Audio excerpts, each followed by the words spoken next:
My name is Jennifer Phillips. I'm from Modesto, California.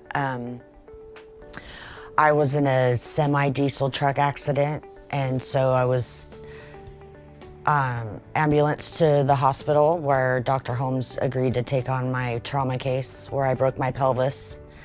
And he corrected my brake and made this funny little contraption, you know, kind of keeping everything together. But I broke through it because I didn't really realize the severity of the fracture.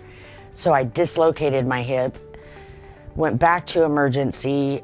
Dr. Holmes tried to repair it and discovered that I had an infection in my hip, in the deep tissue.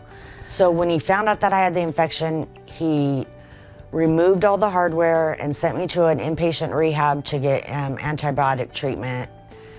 And I went through that all in a wheelchair. And then he gave me a hip replacement, and I was up and running and thought, you know, life was bliss. It was great. I mean, and he's a really patient doctor and super kind, but really honest. And I think that's what I liked the most about him, was that he was so upfront and honest with me, you know, and was like, look, there's certain things you have to do in order to make this profit, you know, to be successful.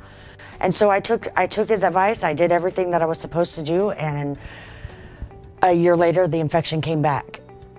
And so he had to remove the hardware again. Well, there was a screw that was left in my pelvis, I think because it wasn't healed all the way, you know, so he couldn't leave me broken like that.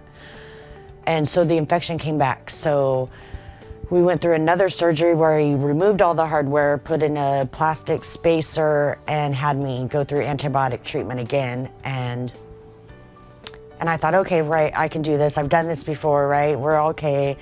And he was like, well, Jennifer, we're gonna treat you again with the antibiotics. We're gonna remove that spacer, put in a new one, nice fresh antibiotics. So I did that. So we took that spacer out, put a new spacer in. It dislocated.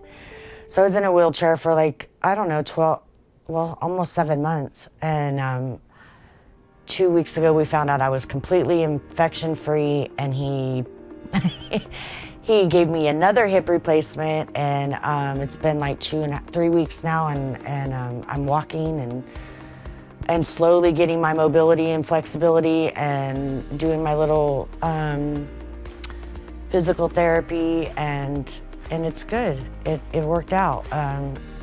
It's been a long journey, you know, I won't even lie. It's been really long. I feel safe, you know. I think that he's really highly educated and very intelligent, and his staff is awesome, and they're like family now, you know. So that's my story.